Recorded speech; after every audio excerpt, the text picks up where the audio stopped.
Hi, my name is Randy Decker from the Red Wing Public Library. Welcome to today's chapters of One Book, One Minnesota.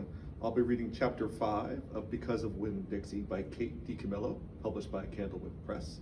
If you're just joining us in our read-along journey, you can find previous chapters on the Red Wing Public Library's Facebook page or on our website, or you can read the book online for free. Just check out the details on our website. But without further ado, on to Chapter 5.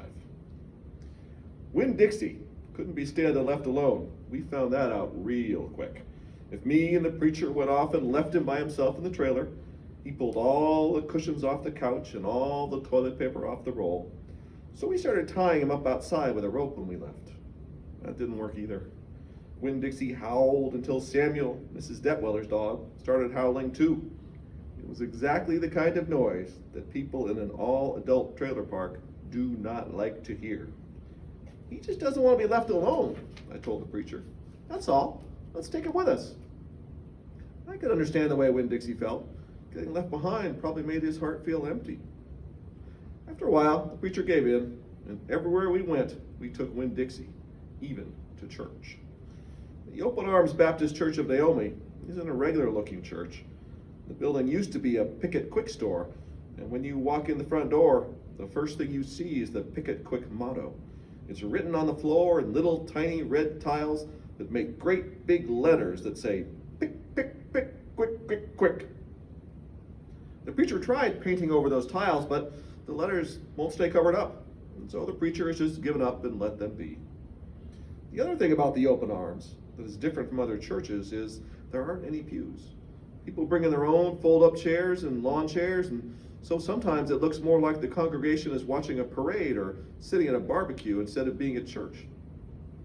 It's kind of a strange church, and I thought Winn-Dixie would fit right in. But the first time we brought Winn-Dixie to the Open Arms, the preacher tied him outside the door. Why did we bring him all the way here just to tie him up, I asked the preacher. Because dogs don't belong in church, Opal, the preacher said. That's why. He tied Winn-Dixie up to a tree and said how there was lots of shade for him and that it ought to work out real good. Well, it didn't. The service started and there was some singing and some sharing and some praying, and then the preacher started preaching. And he wasn't but 2 or 3 words into his sermon when there came a terrible howl from outside. The preacher tried to ignore it. Today, he said. Oh, said Winn-Dixie. Please, said the preacher. Oh, said Winn-Dixie back. Friends, said the preacher. Oh, wailed Winn-Dixie. Everyone turned to their lawn chairs and fold-up chairs and looked at one another. Opal, said the preacher. Oh, said Winn-Dixie. Yes, sir, I said. Go get that dog, he yelled. Yes, sir, I yelled back. I went outside and untied Winn-Dixie and brought him inside. And he sat down beside me and smiled up at the preacher, and the preacher couldn't help it. He smiled back. Winn-Dixie had that effect on him. And so the preacher started preaching it again. Winn-Dixie sat there listening to it, wiggling his ears this way and that, trying to catch all the words. But everything would have been all right, except that a mouse ran across the floor. The Open Arms had mice. They were there from when it was a Picket Quick, and there were lots of good things to eat in the building. And when the Picket Quick became the Open Arms Baptist Church of Naomi, the mice stayed around to eat all the leftover crumbs from the potluck suppers. The preacher kept on saying he was going to have to do something about them, but he never did. Because the truth is, he couldn't stand the thought of hurting anything, even a mouse. Well, Winn-Dixie saw that mouse, and he was up and after him. One minute, everything was quiet, serious, and the preacher was going on and on and on, and the next minute, Winn-Dixie looked like a furry bullet shooting across the building chasing that mouse. He was barking and his feet were skidding all over the polished Picket Quick floor, and people were clapping and hollering and pointing. They really went wild when Winn-Dixie actually caught the mouse. I've never in my life seen a dog catch a mouse, said Mrs. Nordley. She was sitting next to me. He's a special dog, I told her. Well, I imagine so, she said back. Winn-Dixie stood up there in front of the whole church, wagging his tail and holding the mouse real careful in his mouth, holding onto him tight, but not squishing him. I believe that mutt has got some retriever in him, said somebody behind me. That's a hunting dog. Winn-Dixie took the mouse over to the preacher and dropped it at his feet.